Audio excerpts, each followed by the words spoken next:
Hello and welcome to the Business of the Business podcast. I'm your co-host, JP John Paz, for the two-man power trip. Of course, joining me is Mr. Trump Mania himself, Dr. Lavie Marg. Lavie, how you doing today, sir? I'm doing well, John. While we're recording this, it's a historic day, a sad day. Hulk Hogan has died. I pulled out a couple artifacts here to show my longtime passion. I think Wrestling's Main Event was an underrated magazine. I thought it was better than the Aftermag. So this actually it's interesting. Talking about how long you've had this, I used to have tracing paper and I would put it over and I would trace Hulk Hogan. I couldn't find the picture, but Wow. I remember love doing that. And just one more thing. If you remember the wrestling stickers, I have a Hulk Hogan one as well. But that's that. Actually, before we move on, John, I'm sure you'll be covering it in your main show. Any thoughts you want to share about Hulk Hogan at the moment? A little somber right now. Just long-time Hulkamaniac. Legit, why I fell in love with wrestling all the way back in the '80s. Lavie, I know me and you are about the same age. So coming up, Hogan was the boom. That was like literally when everybody was kind of just getting wrestling crazy. He became not only mainstream, he's just like a culture icon. Obviously, the most famous wrestler of all time. There's like kind of no doubt about it. But he just became like one of the most famous people. I mean, I thought when Ozzy passed, I was like, man, yeah, it was a lot of coverage for Ozzy Osbourne. Hogan's coverage has like just destroyed it. It's been out the yin yang. MSG's got big stuff hanging out all over MSG about it. Just crazy stuff. Just shocked and sad to hear about it. But yeah, I'll be doing a tribute show and a bunch of stuff on Hulk, pulling out an old interview I did with the Hulkster too. So it'll be Hogan centric for a while for sure. Yeah, looking forward to listening to that as I huff and puff in my neighborhood, taking my 1 hour jogs, unless I pull a hamstring or something like that. But a special night, a returning guest, a fellow warrior of the road with me, who joined me in a moderated panel all the way downtown Manhattan. It was like 110 degrees, but everyone seemed happy. Somebody not only who has joined the show once, but basically just prior to that, and then almost every week I've basically been reading her full posts from LinkedIn or Twitter and so on. So really a part of the fabric right now. So without further ado, welcome back to Romy Glazer. What's up, guys? How's it going? Glad to be back. Glad to hang. So I feel like we're definitely going to talk about TNA Slammiversary, but I want to talk about maybe some non-Slammiversary wrestling posts from you recently. You were talking about TNA and simulcasting, and basically free isn't always free. Just kind of break that down. What you were referring to with the TNA, maybe a little bit of YouTube. Yeah, for sure. So lately, if you've been paying attention to what's been going on in TNA, the team, at least through the summer, from what I've seen, has been either simulcasting the live impacts, which on Access TV or Sportsnet 360 or on TNA Plus, or posting them or having them hosted 24 hours later. So they're either simulcasting it live alongside as like a sidecar. You could watch it on YouTube for free, or the next night. So I noticed it. I thought it was a really interesting strategy. And so that post, or at least where my head was at on that post, was kind of talking through the pros and cons, some of the positives and the negatives on that. There was a new chart that came out from Nielsen that showed, YouTube far and away outpacing a lot of the old traditional media networks. YouTube continues to go up in terms of viewership, and some of the other ones are kind of, either staying the same or maybe going down a little bit. And so I thought it was really interesting, a strategic change from where we were at TNA, where we were keeping a lot of things on TNA Plus and trying to sign up subscribers. I know that's still going on, but it was something I noticed. So I wanted to, mention it a little bit more, pros and cons, and a little bit of, how I might go about doing it if I was them. It's crazy. I forget who we interviewed, but it was a while back. We were talking about how Tubi is going to outrun Fox, and obviously Fox owns Tubi. And I was like, no way, that sounds crazy. It's actually like basically almost happening, right? I mean, stuff like that where streaming is just outpacing regular, standard television. 100%. I mean, it's one of those things. So I don't have typical cable. I mean, I do use YouTube TV here at the house, where I watch live sports, which I think is one of the kind of the only categories that's still kind of growing. It feels like, or it's sit down and must see TV. But everything else, it's I've got a roommate here. It's like we watch Peacock, or we're watching Tubi, or we're watching whatever it is. It's some streaming platform, and we're not just getting our TV from the typical areas you might have found maybe 5, 10, 15 years ago.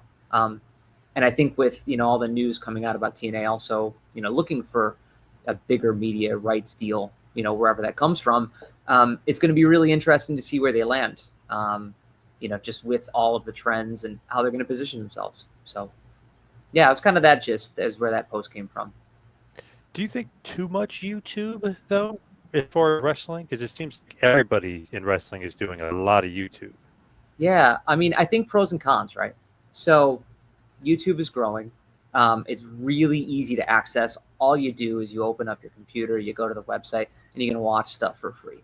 I think it's great. And I think you can't ignore it if you're a content creator, period. I mean, somebody like Mr. Beast has built, I want to say it's maybe not $1 billion, but, just for conversation, I'll say it's $1 billion business. Posting really interesting videos on YouTube. I've got some of his, even instruction manuals on what they're doing and how important thumbnails are. It's like a whole world you can get into.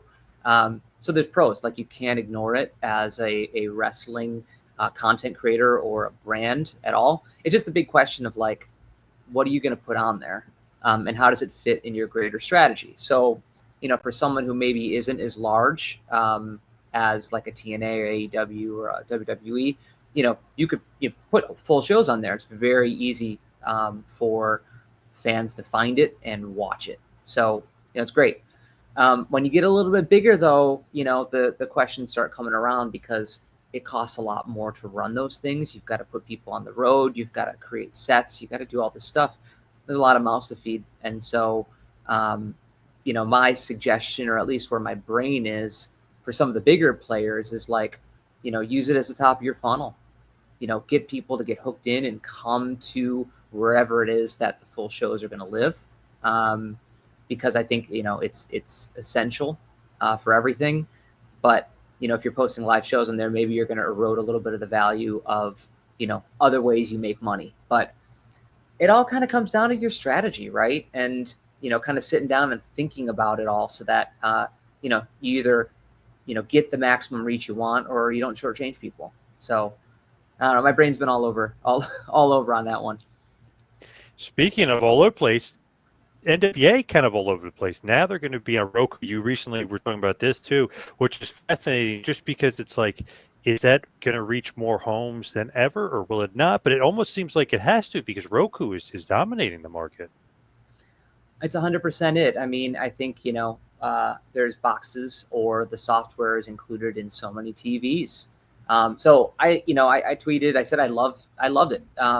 Because I think for a brand like NWA, like it's a no brainer, get your content on something that's very easy for people to access. But I think, their big challenge is just, there's so much content out there. You got to figure out a way to make people actually find it. I thought this was interesting. You had some pros and cons with like Fast in general, the free ad supported. Like, so what would be good and what would be bad about it for NWA? Like, maybe just do the good first, and then you could talk about what would be bad. Yeah, fast channels are great. It's big time reach, right? So a lot of people can access it. Fast, for anyone who's listening. It's free ad supported television. I think the T stands for television, in there. And so if you think about it, yeah, it's exactly what it says. It's free, so anyone can watch it. Very easy. You turn on your TV, there it is. It's ad supported, so you're not paying anything. The ads are coming in. And for brands that maybe want to go that direction, like, they'll kind of sell ads on your behalf, and you'll get a rev share for the content that you give to them. So it's a really turnkey way to make some money. But like anything with TV, the hardest part about a lot of this stuff is you also don't know who your fans are. And so, when you go super big and you're like, let's say like a WWE or an AEW, and you've got a huge fan base, like you can kind of find other ways to figure out who these people are. But if you're a smaller brand that's maybe starting out, it's also really important to have a kind of one-to-one relationship with your fan, whether that's their email address or their phone, so you can actually, one fan changes things at a smaller scale, whereas like one fan maybe doesn't at a bigger scale. So kind of the negative side of maybe, going to a fast channel or anything kind of more regular media is that, you may be, it's a little bit tougher to maybe get that one-to-one relationship. Like you can still do it. It just kind of all goes back to, what we talked about before. What's your strategy? And, do you have one? If you have that built-in audience, it's kind of easier, right? I mean, because you already have a kind of a huge fan base, like AAA. They're just throwing them into WWE and NXT, and they already have the fan base, so they got a leg up. Exactly, 100%, 100%. And I think that's so I think what I was just saying kind of is it all kind of depends on how big you are, and again, what are you trying to achieve, with your brand? Yeah. So you also have a new app. Is this correct? And we're not talking about WCW Monday Nitro. We're talking about Nitro. Is this accurate? What is Nitro? Yeah. Okay. So so I'm working on a new app called Nitro. Right now, the URL is booknitro.com. And it really kind of comes out of my experiences working for TNA, where it's gone through a couple of iterations as I learn more about the business, because you can learn a little bit, but then you learn more as you talk to people. But it really kind of came out of this whole idea where I was kind of like walking around in the back and kind of meeting with people, and it's like they're all 1099 employees, or not employees, 1099 contractors, right? Or at least at the TNA level and down in the indies. And I just kept, scratching my head thinking, man, how in the world do these people get booked? And if you're kind of just starting out, how in the world do you get your name out there to the world? So I kind of came out of software before I was at TNA, and I thought, you know what, maybe there's a way to build an app where wrestlers are able to go in and maybe create a profile with, the type of wrestler they are, where their hometown is, where they're billed from, all their social media channels, all that sort of stuff. And then on the other side, allow promoters to log in and create an account, and then kind of run searches to say, hey, I got a show in Toronto on, next Saturday. I need a high flyer. I need a guy, and who's available next Saturday, who maybe, lives within 20 miles of Toronto. And it'll search and can find the people that maybe match your preferences. And you can send a booking request to them, on the back end. And then when they book, another hard thing for promoters is collecting all the information from the wrestler themselves. So, if the wrestler's got their social media channels and, the things they're open to, they can just, send a PDF back to the promoter and say, hey, here's all my social channels. So kind of like a booking management engine that kind of starts out with matching with the wrestlers and the promoters. But then, you think later on, maybe, referees, and you think photographers, and then, maybe there's a place for fans there. But just starting out. So yeah, booknitro.com. Great idea. I love it. Now I'm going to hand it over to Lavie, but Lavie may be a little shocked about this. Slammiversary did 7,600 people, Lavie. They was the record breaker for North America for TNA. You might be shocked because we were reporting for weeks that the number was moving up slowly. It launched in the last few weeks. Yeah, so I think we'll peak with the case study, but I wanted to get ahead of things that Romy never gave up. Like at one point, she's like, "It's early. There's going to be ads and whatever." And I was like, "I totally respect her opinion, but there's no way." I mean, I didn't say that or express that, but that was my idea. But totally, I was wrong. And I've noticed with big events like this, and just speaking generally, maybe at first, like when momentum picks up and it's a unique event, it's hard to tell where it'll end up, right? Like, well, whether it's AEW in England or a WrestleMania and all in and all out. Sort of like, how have you seen that like momentum, like as a professional in the field, but also as an observer, like when something takes off, like it just takes on momentum of its own? Yeah. So maybe I have like 2 points here for you. So maybe the more basic one for any event, and then maybe later we can go into one of the things that I really loved that those guys did. But we'll start with the basics. So when planning an event, and it's a pattern. It doesn't happen always this way, but there's really two tranches of when people are buying tickets. It's like when the event is announced, boom, you get a ton of people to buy it, maybe that first month. And then there's usually like nothing in between. And then it's like the month ahead or like 3 weeks ahead to the event is when people start actually buying again.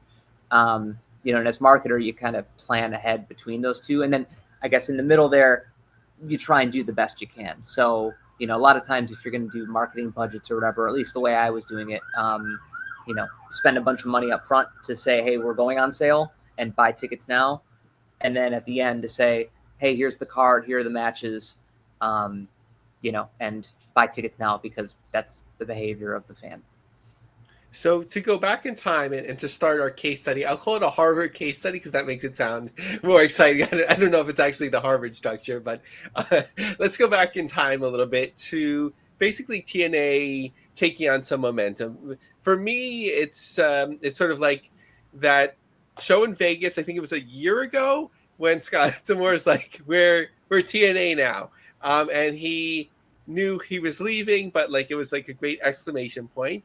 A live transition that went to Ariel Schneer. Hopefully, I'm not messing up the last name. Who really, continued that momentum or added to it. There was successful shows all over the place, San Antonio, Montreal, and so on. And then in his regime, there was an announcement that I think it was like a multi-day announcement, right? There was going to be LA, which Yeah. Dave Penzer aside, it was successful, depending on how you define a sellout. And then there was Slammiversary at the UBS Arena, which we know is a 17,000 NBA seat arena. So, like, when you're seeing this or involved in something like this, and again, for our listeners, Romy has been on the inside, helping to plan and steward and support these things, but also an observer at different points as well. So you can touch base and clarify where applicable. But like when you come to a point, like how does it come to a point where we've never done a number like this? We're getting a big building, like let's do it, and sort of like what are those expectations? Great question. So on my end, at least where I was in the organization, I was not on this sort of planning side of the arenas themselves. So essentially what would happen on my end is I would probably get an email maybe, a couple weeks ahead and say, hey, we want to go on sale this time and whatever it is. And so, that you guys have heard Raphael Morphy's name come up a lot. Like that would be his deal where he would, work with the venues to kind of get the contracts ready to go. And he would work alongside maybe Ariel or Anthony, who was the president at the time, or Carlos now, or whoever it is. Another guy, Dan, that's involved. And, they would kind of work through, where should we go? And then kind of someone like Raphael would go off and kind of execute on what it is. So, a lot kind of goes into it. I would say it's probably an art and a science on that side. We would look at certain things about like where the brand has done really well and, other places that maybe we haven't been to in a while. And then you kind of, you figure out what your risk tolerance is. Do you want to take a bigger swing on a bigger arena, which is likely more expensive, but also, you're able to maybe in a bigger market charge more for the tickets and get more people in the arena, which should then, add more to the balance sheet. Or, you could go safe and you can go pretty small and you're going to sell it out, but you might leave money on the table, if you go to a 500 or 1,000 seat arena. So, a lot of the conversations going on internally that I knew about were just like, hey, there's some momentum here. I don't know if you remember Lavie, but the Scott shows, I think, were in Vegas. There was 2 sets. There was like in January, there was one that was Hard to Kill at the time, and then there was, I think, Rebellion, like, which was a few months later, was back there. And so some of those conversations kind of went on too, where it was like, you know, how soon is too soon to go back? But generally, that was a little bit of the backstory of how you get there. Sometimes your boss just tells you. Other times, there's a big long conversation about it. But yeah, that's how it kind of came together there. And at the point you're supporting it, or from what you've learned, like, is it to say, okay, we have this 18,000 seat venue, we're really going to go for it, we really think we can get 5,000 people, 10,000 people? Were there any expectations at that point? It's just sort of like, this is what we're going to set it up for to start, and as it goes, we have the room to expand. Yeah, I mean, I think there definitely was more of a what would you say, like a higher appetite for risk. I think when it came to some of these bigger venues, as you kind of saw this past year, like it was starting to build a little bit. And we went back to the 2,300 arena last year, and it was like it was a very quick sellout. So we knew growth was in the future.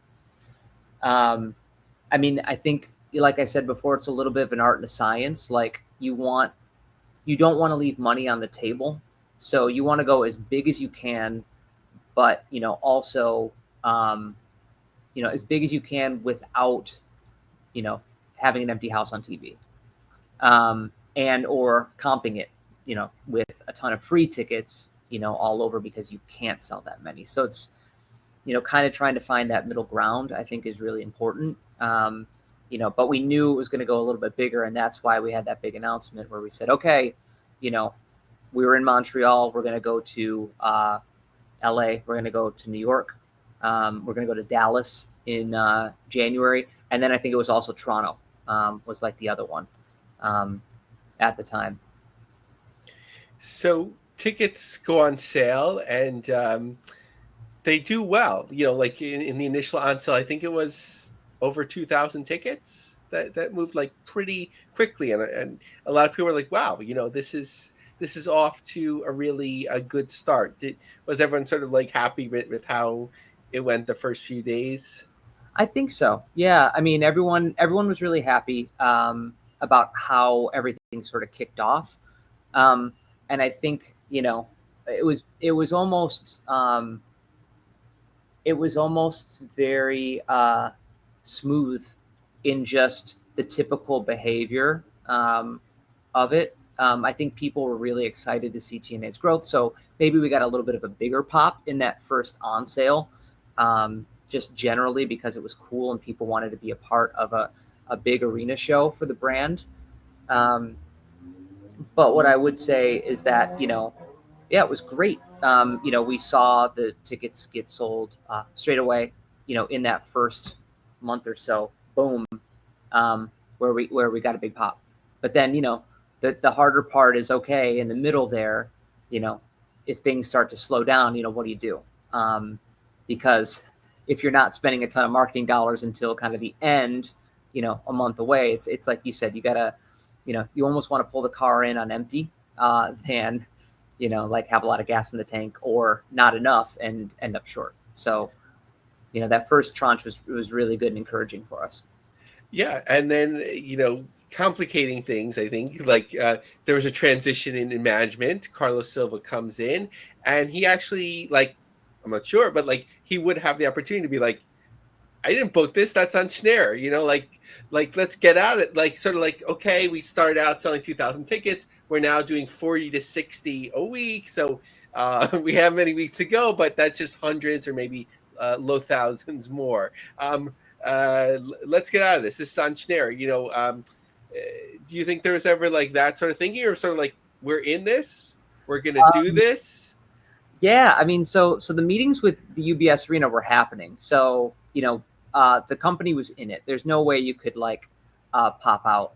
And I do remember, maybe in kind of the early days when Carlos took over, I had a phone call with him where we had to walk through the plan because, it was so far off, but we were already kind of in it where we had decided what it was going to be. And we already signed contracts, for certain marketing things to lock it in early, TV spots and whatever. So, getting on the phone with him and Andrea at the time to kind of go over, all right, what are we already committed to do? When's it going to hit? And do we feel like it's enough? So, if I were sitting in Carlos's chair, like you got to get in and you got to kind of, understand all the pieces, who's doing it. And yeah, I mean, like it's a big stadium. So, I had the luxury, and I think a few people on the team had the luxury of kind of seeing the pattern happen a little bit. He's coming in fresh. So, he had no clue, up front of like what kind of TNA's typical pattern had been. So yeah, we had to talk to him a little bit about it. Yeah, it was fun. It was a good meeting. One of the things that I had thought about even early on was sort of given that there's so much TNA enthusiasm online, but a lot of people just don't have the opportunity to go to a show because it doesn't come to an area. Was there ever the thought about like making it like a destination show, setting up travel packages, maybe some supplemental events, just to have people want to travel and participate in something unique? 100%. So maybe a slightly different example, because there are conversations that happen about that. And again, like I was at the event, I wasn't quite sure kind of where everything landed for this year's Slam, but last year's Slam, we definitely tried to make it a full week of events, and that was in Montreal. This was all the credit for a lot of this goes out to Ross Foreman, who kind of works a lot of the local angles with the with the different cities. So I think at the time we had Jordan Grace do an arm wrestling match with the Canadians mascot, downtown. I don't want to say it was City Hall, but it was definitely like in the heart of Montreal. There were restaurants had different TNA inspired dishes. So, Ross is going to kill me, but it was the slammin' kickin' pretzel at one of the places that sold out really quickly, and then we had the PCO, the burger, at a restaurant, a little bit more outside of town. And you have to remember how to say them in French, right? Otherwise, half the population will be very angry. Exactly, 100%. And then also, like we had, the talent go to the basketball game. So like that whole week there was meet and greets and there was those sort of things. So, turning it into a destination is definitely a conversation that takes place. It's a great thing to do, especially for big events like Slam that happen in places where people, love to go to, like New York. Okay, so right, we got off to a good start. There's, a management change. We're going 60, 60, 60. We're getting to about 3,000, 3,500. And then WrestleTix is like, oh, actually, you know what? Some of these tickets were never for sale. So it's actually 29.90. And I'm just like, we're going backwards, people. And around that time, you had a posting, you're like, there is hope, and here's how it's going to work. Sort of like, so what gave you that confidence, and what was like the strategy you were thinking about at that point as we were getting closer? Yeah, I just, so at that point, I just kind of knew what was coming, at least if things didn't change, because, cards subject to change always. But, at that point, no matches had been announced. It was just, hey, Slammiversary is going to be here. Don't you want to come see TNA? And, that can get you so far. But, once the matches and the event starts to come together, that's one. Once it gets a little closer, people are always last minute. That's two. And then also, like we had already committed to some additional advertising and marketing tactics that were going to hit starting around, I think, July 1st. It was kind of a tough decision because you had the July 4th holiday in there. And so I remember chatting with the team. I don't remember who, but, do you start the advertising before July 4th when people might leave and not see it? Or do you do it after? And so, those are kind of the three main things. Just kind of knew what was coming. And then all the media tour hadn't hit either. So, I felt pretty confident that it would get to a really good spot. Yeah, with and we'll get to AJ Styles a little bit later, but just in terms of the planning, was that one of the early things, like as the WWE relationship was burgeoning, be like, maybe we can get, besides AJ Styles, maybe we can get Abyss or whoever it may be that have like sort of like some foundational connection to TNA where there is really like that sense of continuity. So, I think no one knew, or at least I didn't know, if we were going to get somebody. But, I feel like there was always maybe a little bit of energy that, kind of around there that something could happen, or we wanted to plan something really cool, which you always want to plan something really cool for a pay-per-view. But, as you kind of go bigger, wouldn't it be nice if you can get something bigger? We all kind of assumed that, the boss would, have some trick up their sleeve.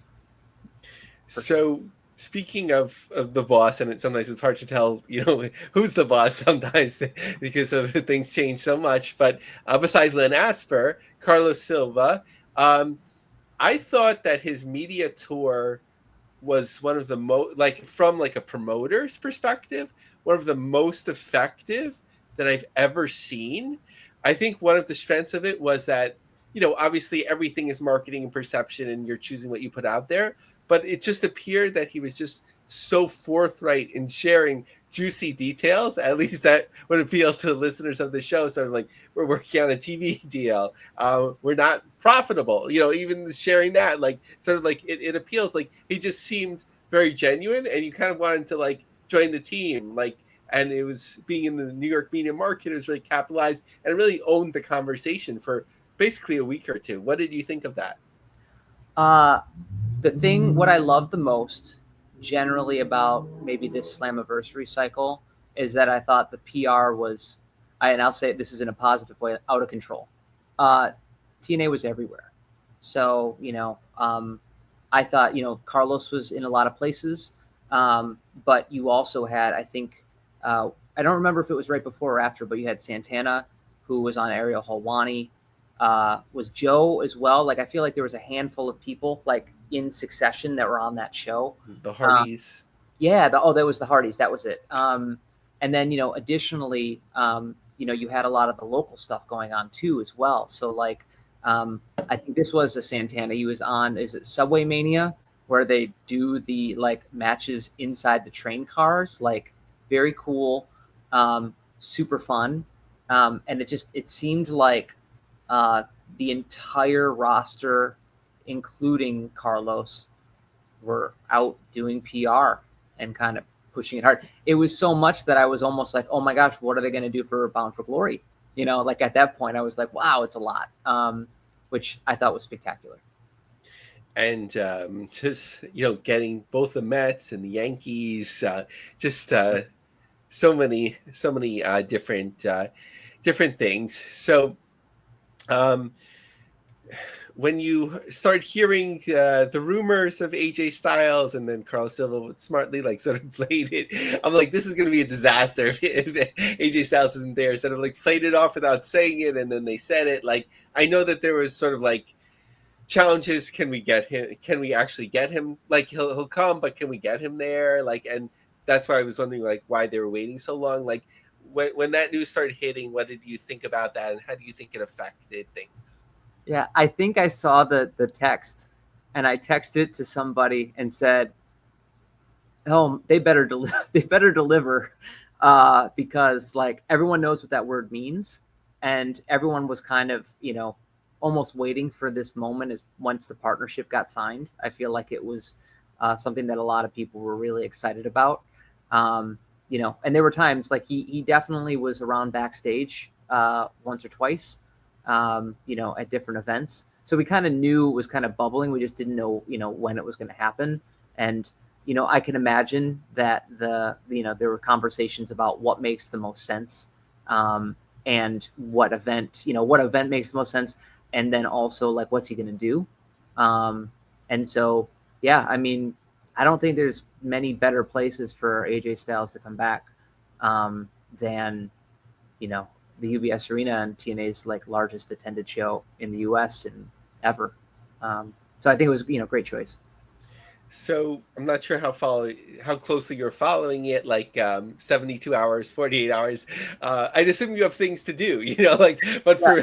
for me, I was like refreshing, checking, whatever it may be. Like, how closely were you following that? And like, what did you think about the momentum as it went along? So this is I want to take that question and kind of like put a pin in it and talk real quick about something that I loved that I thought was really unique. And I say credit where credit is due. Like, we were talking a lot about the things that we had in place beforehand, but there's also this other piece of just, how do you actually manage the process in the arena and what do you do? And so, at the point, I think what you said, we were at maybe, 3,000 tickets or 3,500. And that's not where I'm at. A certain point, I wasn't paying that much attention.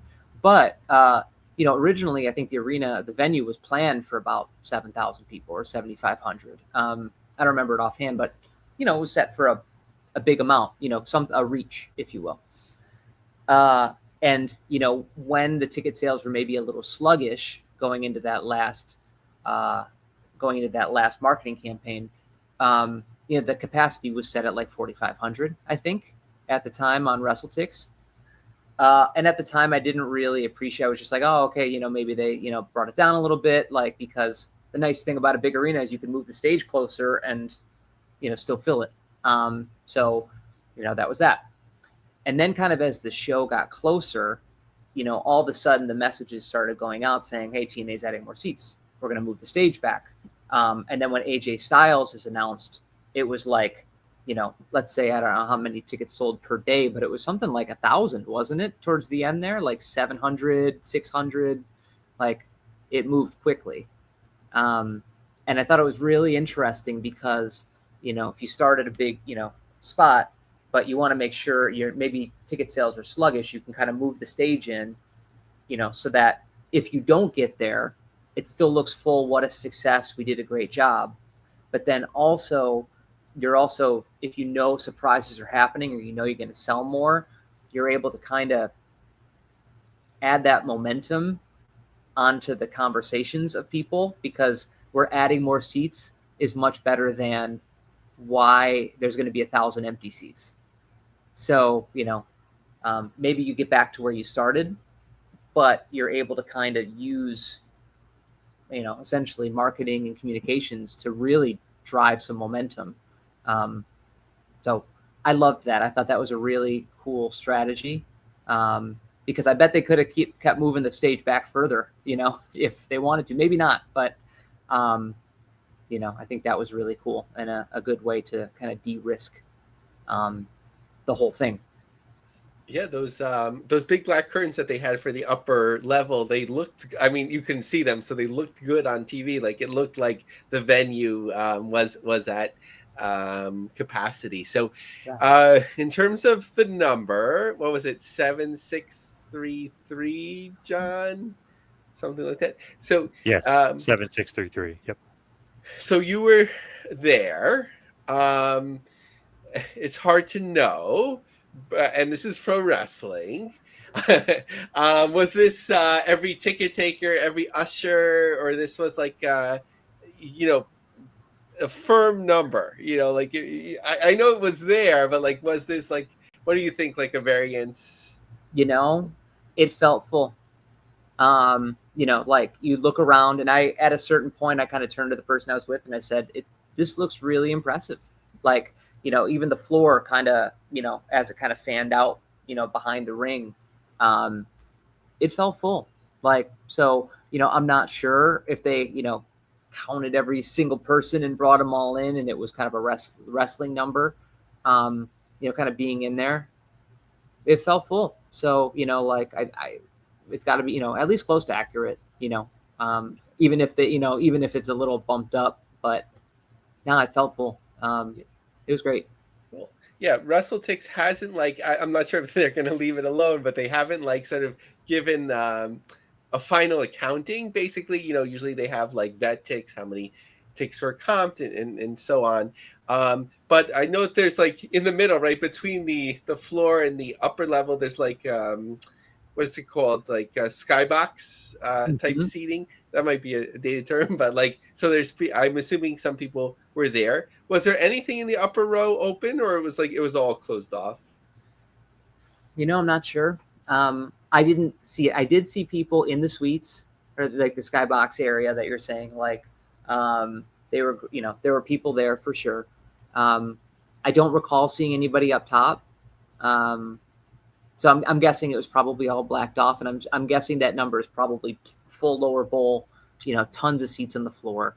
Um, but yeah, it was a great event. So I say shout out to the talent and everybody for making it happen. So, when you have a successful event like this, sometimes it's, can we do it again? So, if it was up to you, if you were strategizing this, would you say, let's announce for next year and let's be more ambitious? And maybe we could even sell more. We can lead in more to the to people that want to travel because they know it was a moment, and maybe they don't have to do as much, of the awareness marketing because it's already been created, or like there's just so many unknowns a year out. It's too much. So, okay, so there's really like two questions there. It seems like. I always do that. At least two I are love rolled it. into No, one. it's great. Sorry about. No, I love it. I love it. I was just thinking about both. So I mean, Slammiversary next year. So like, let's see, when it was announced for this year, it was December. So there was like what, like 6 months of lead time in between. Um, that might have been too long, if I'm guessing, just because there was that middle ground that we just had a 20-minute conversation about, hey, ticket sales stalled. you know, it's like, and it's not because of anything that anybody did. It's just like it's that middle part where it's kind of just dead, and you got to do, you got to get the talent or the wrestlers to events, and you just got to keep it top of mind. But people aren't maybe opening their wallets. So I might not do it again in December for July. Maybe it's a few months, a month or two later. Um, you know, but I think another really interesting thing is the Bound for Glory arena wasn't announced until Slammiversary. Um, and I think it's July now, the end of July, and that's going to be the end of October. So it's going to be like a tight 3 months sprint for them. And that feels right. I bet you they'll do really well with that. I think maybe it hurts a little bit on the planning for people, but yeah, 3-4 months is probably a sweet spot, I think, for announcing and getting there. No, it's interesting because as we're recording this, they're running Rhode Island, and it's a pretty big venue, but like no one has any expectations of selling a lot of tickets. There's they'll curtain it off. It's the summer. It's less expensive to rent a college. They probably let them park in the parking lot, so people didn't have to go too far, whatever, and that works. So it's not always like, of course, the total capacity. So sort of the final part of our case study is sort of like what next, meaning like what so as in the article from John Wall Street, Carlos Silva's quarters, it's referenced that TNA is not profitable. So we know that. So TNA it's always hard to tell like where are they going, right? Because there's all this talk about a TV deal. Sometimes TNA leans into spending more, right? Like bigger venues, we're hiring people, whatever it may be. Other times, and they lean back on, oh no, we're going to Nashville and we'll tape in that studio, and we're cutting back people and that sort of thing. So it's sort of like, excuse me, we're growing, we're not, whatever it may be. And then on the other side is sort of like, are you all in or are you for sale? Because if you're for sale, it's sort of a different thing. And doing something like this, running Slammiversary in New York, was this gussing up the pig? Are you trying to make it? Are you trying to make it look good so you could sell it for more money? So I know it's a complicated thing, and we might not have the answer today. But sort of like, just like, what do you feel like? What's this all for? I mean, if I could answer that question, like that would be, it would be amazing. I don't know. I think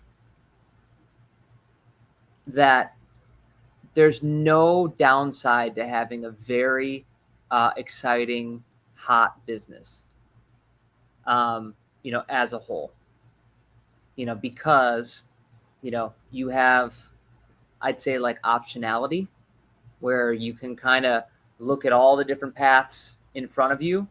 And, you can kind of pick the one that makes the most sense and, is the best for the fans, is the best for the talent, is the best for your investors and just all the people, all the stakeholders. And you don't have that if your brand isn't hot. So, to me, I mean, I think it's TNA is at a really interesting inflection point where, it's going to start to become that sort of, optionality of where does, Len and Carlos and the team want to take it. Let's say UBS was so amazing. Let's say the suites had, some really great media people in there, and they back up the Brinks truck to York Ave in Toronto, and the money falls out, and oh my gosh, look at us, we've got an amazing profitable company, and it's we're going to keep rolling, we're going to keep going big, and we're holding, and wow, the value's there. Or maybe somebody with deep pockets comes in and says, I love this, let's make a deal. Like, you could go that route too. So I think all the doors kind of open when you have a hot brand, and a lot of those doors maybe are a little more closed if you don't. So, I think that's, there's no downside to having, a hot brand that people want to, check out. Awesome. This was great. Let me turn it over to John. I always feel like when you have a big show like this, sometimes the momentum can shift downwards because you built, like Starrcade 97 WCW style, you built it up so much. There's only one way to go is down.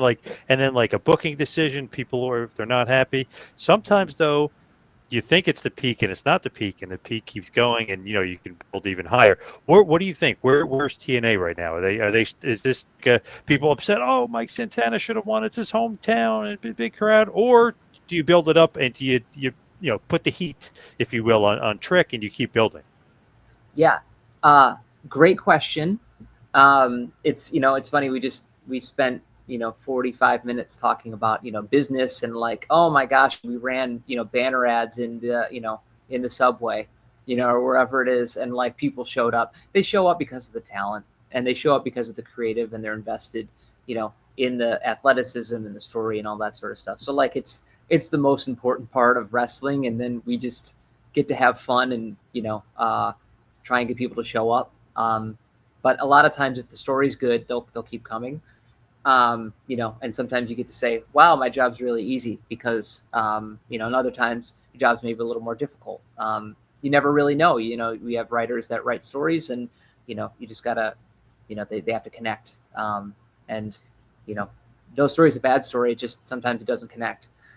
I think, where my brain was when I was sitting in the arena, I thought that, Santana I would have wanted to see him win. That's why I was there. But, already today, I think, there's a live Impact going on right now in Rhode Island. I caught maybe the first 10 minutes of it before I joined with you guys. And, it seems like, this is kind of building towards a TNA, versus NXT type, storyline where, hey, the belts are held hostage by somebody else. Oh my gosh, we have to go get them back. We're all going to band together, and we're going to, invade whatever that is. So, Slammiversary is kind of almost building towards Bound for Glory now. Now, the story, is the story. And so, like, you asked kind of where I think it's going to be. Like, I think it's still kind of building. I think last year we had the kind of Joe Hendry thing at Slammiversary, where there was that big, I think it was a 6-way match where he didn't win, and but then he kind of made his way back to Bound for Glory of last year, and he didn't win again, and then he won at Genesis. And so, I mean, I think it's kind of building towards this, pinnacle event where TNA is going to try and get their belts back. You also have Hardys and Dudleys, which I don't know if it's signed, but there was a promo about it, and so that's getting closer. Um, so I mean, I think at least the creative is kind of building towards something more. Um, and so I'm excited to see. It's so soon. I don't know kind of what the sentiment is, and I guess we'll kind of find out, you know, as we get closer to BFG if it's connecting or if it's not. Wrestling is so weird and so fickle, and the fans can be very weird and fickle because years ago they were building up Bobby Roode. This is many years ago. They were building up Bobby Roode, and he ends up losing to Kurt Angle. They did the same thing with Joe Hendry, but it kind of worked out for him. And then obviously the WrestleMania moment, and that kind of worked out. But it's almost thinking like everyone was complaining, oh, Cody Rhodes should it be Roman Reigns at WrestleMania 39. But it led to huge business, the biggest year they ever had financially, leading into WrestleMania 40 and beyond. So you never know. I mean, it could have been the right, could have been the wrong. Santana maybe winning in Lowell Mass could work, maybe not. I mean, it's weird to call, but it could work. Yeah, exactly. And I mean, I think, if you were to ask, 10 fans, maybe you'll get 10 different answers, but, it seemed like, last year, it worked out really well for Joe at Genesis, like the champ. He had his moment. Would people have rather have seen him win, at Bound for Glory, a few months earlier? Like, same with Cody. Like, I think, WWE, it worked out so well for them. It's an interesting, timing, creative, even the performances in the ring, like it all kind of comes together um, to make a really interesting, fun product to work on and talk about. And think about this, might be a crazy stretch here, just throwing this out there. There was a little group and a little faction called the NWO that kind of took all the titles and kind of dominated the scene, and WCW became huge. Who knows? Maybe NXT versus TNA. I don't know, but you never know. Right. Yeah. I mean, at least based on what I saw earlier tonight and probably in the next couple weeks, might be building to something, cool like that. We'll see. All right, let's wrap this one up and let's head towards the plugs. You can follow me on Twitter and Instagram at 2Man Power Trip. How about you, Dr. Lavie? Follow me on X at Lavie Marg, LAVIE MARG, and we're getting so close to 150 members of our LinkedIn group, The Business of the Business, especially since that City Tutors evening where Romy joined us and many attendees joined as well. Romy, give us all your plugs again and Nitro, where everybody Oh, can find that. sure. So find me on Twitter. I'm active at Romy Glazer, ROMYGLAZER, and it's the same handle on Instagram or wherever else you want to find me. The app we were talking about, booknitro.com. Check it out. Give me a hard time. I love critiques. Building it for wrestlers and promoters to start, but more to come on that. So poke around. Let me know what you think. Would love to hear from you. All right. Thank you, everybody out there, for tuning in. We'll see you right back here next week for a little business of the business. We'll see you next week, folks.